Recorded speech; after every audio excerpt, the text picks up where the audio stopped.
More Weight, The Making of Having Fun Up There and Other Filmmaking Tales by Frankie Frain, 2nd edition.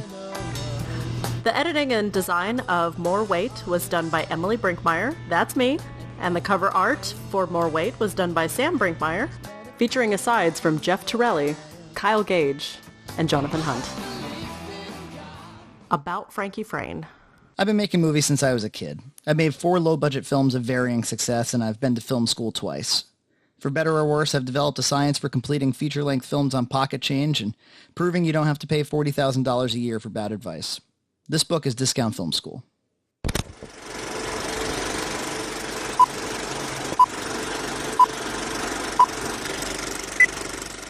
Prologue, a glossary of fine folks and films.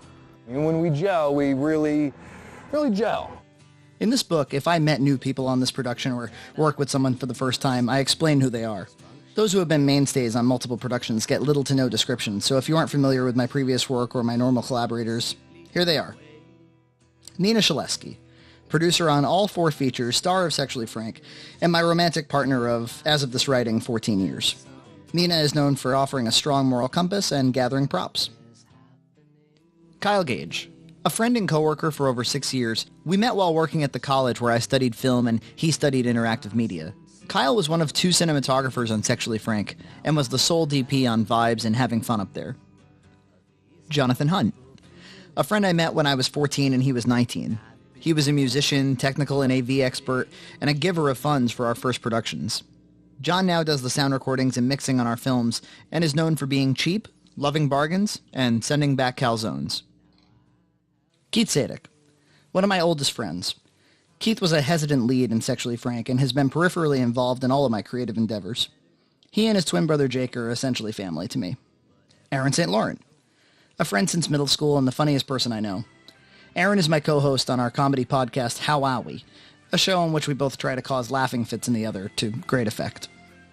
Additionally, I made 3 features prior to Having Fun Up There, which I reference offhandedly. I Need to Lose 10 Pounds. My first feature film, conceived when I was 14, 2000, and completed in 2006.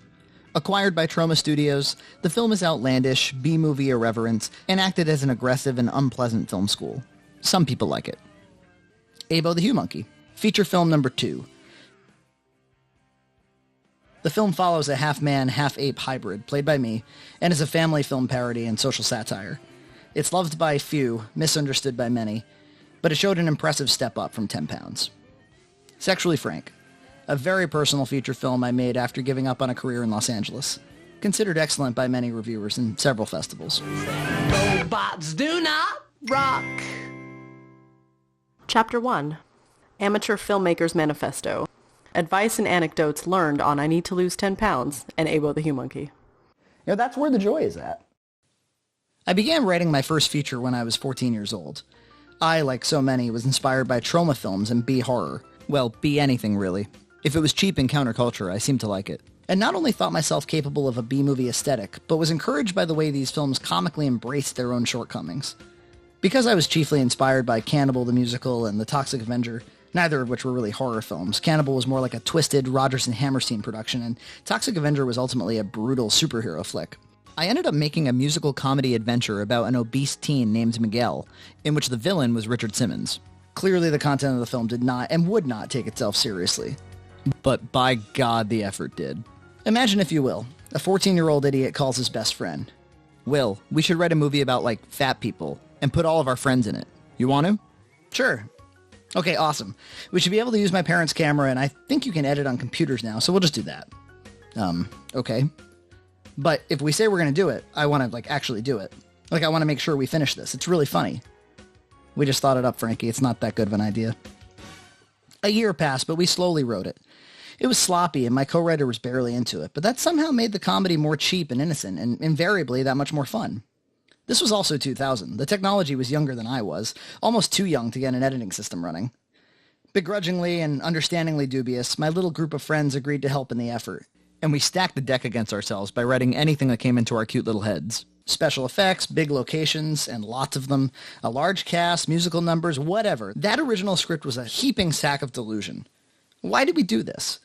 The same reason we were making a feature in the first place. We were too stupid to realize it was all impossible. And like many projects I'm sure you've either tried to start or have agreed to be a part of, this film was dangerously close to fading away as that stupid idea we had when we were freshmen in high school. But one very important event occurred that took it from naive idiocy to a potentially real production.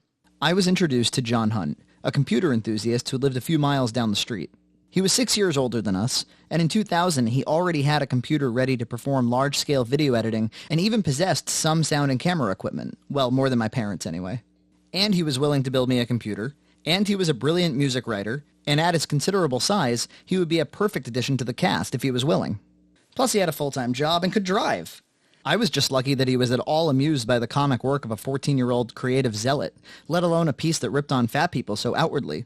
I showed him some of my short works, which won him over. And suddenly, we had just multiplied our resources. We started shooting shorts for a variety of purposes. Sometimes for fun, but often for me or my friends' high school projects. I think we were just motivated and excited to make anything, because we never really had.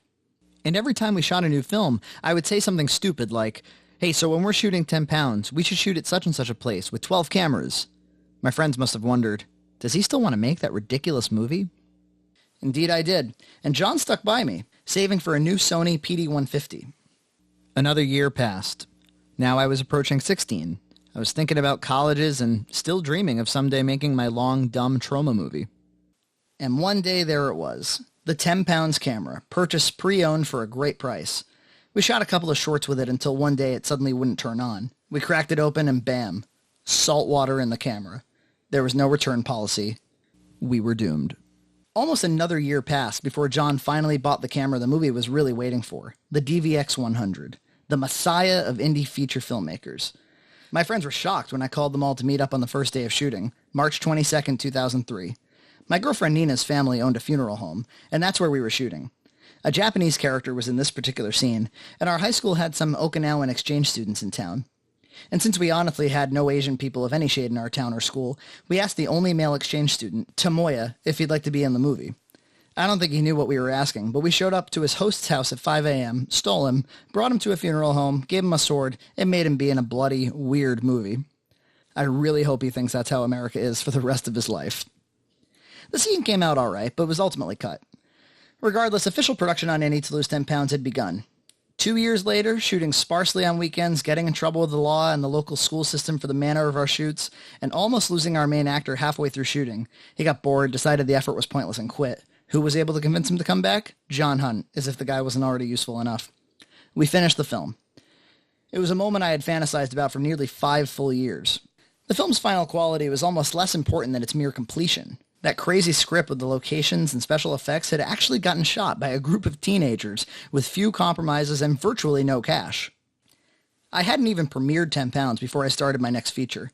I was motivated by 10 Pounds completion, but discouraged by the time and emotional energy it drained from my life. I wanted to prove that I could do another full-length film in a fraction of the time and at a higher quality.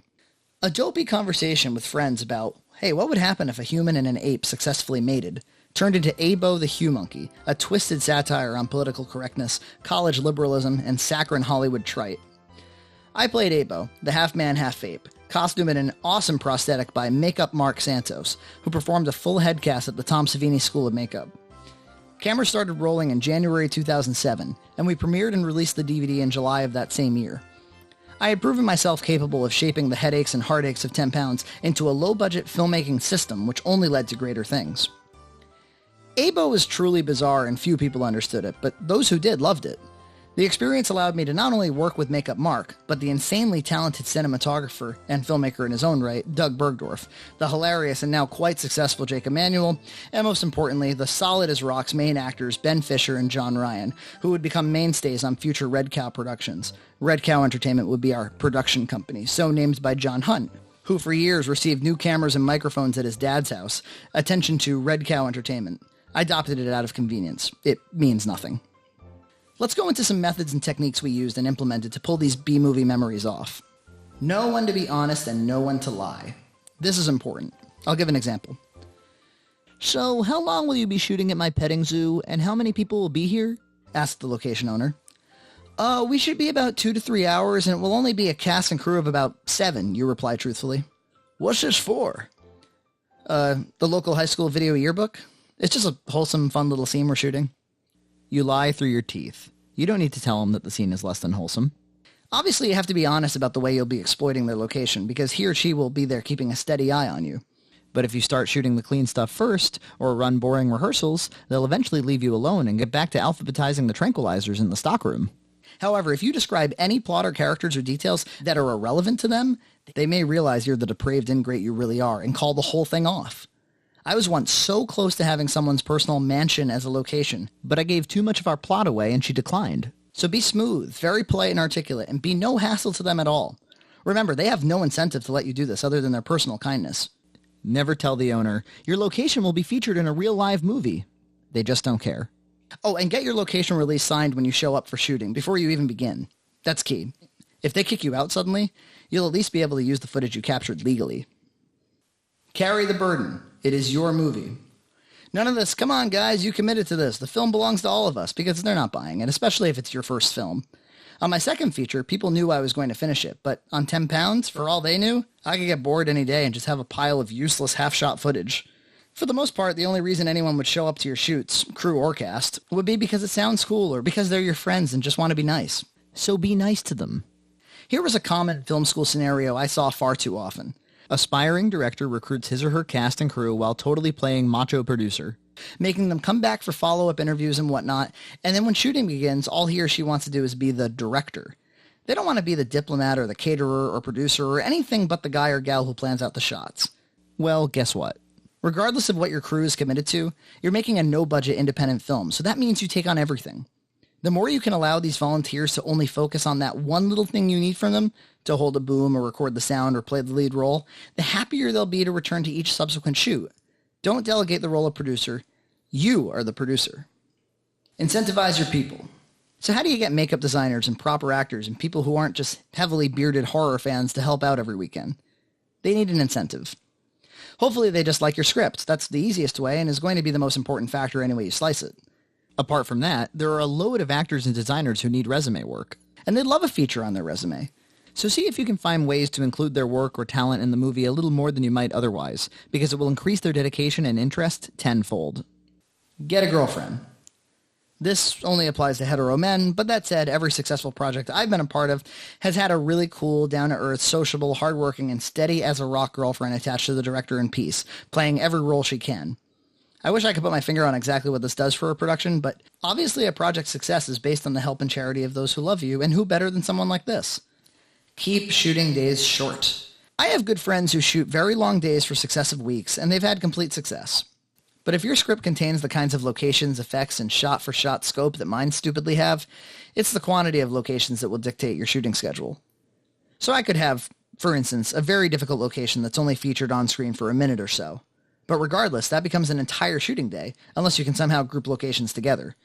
But because my total shooting time tends to be several months, most people can only commit to weekend shoots since, unless you're a rich kid with nothing but rich kid friends, everyone has jobs or class. I don't like to tax everyone with dreadfully long shooting days if I can help it. And there's another upside to this. You don't have to spend money on that most wasteful and pointless of commodities even the poorest of filmmakers seem to insist on providing. Food. Do full stomachs appear on screen? No. Did they make people happier and turn in better performances? Debatable, but even if true, we low-budget fools could only afford discount pizza anyway, and pizza makes everyone just want to hang out or go home. Short days are easier to schedule, and it shouldn't be too difficult to keep the day short if you keep moving. Do not get snobby about aesthetics. Good actors and a good script are the most important parts of your films, and they can and should be 100% free.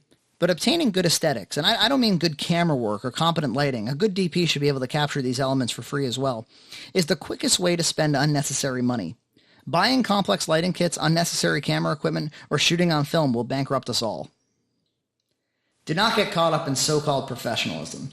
This sums up a lot of what I've been saying. Only concern yourself with what's actually going to appear on screen. Too many young filmmakers are too concerned with their being perceived as professional filmmakers. Do whatever it takes to make the movie. Don't bring unnecessary equipment to look awesome. Don't have precious, private moments doing useless acting exercises with the cast while alienating your crew. I'm preaching to the choir. I'm talking to people who make movies with titles like Control-Alt-Die and Pterodactyl. Copyright Frankie Frain. The only thing stopping you from making your movie right now is a couple of phone calls to friends saying to meet you on Saturday. Just make the movie. Don't worry that it's going to be bad. It's your first movie. It will be. And who knows, maybe you can fix the badness in post by cutting most of it out. Just get it out of your system. Be too stupid to know that it's impossible.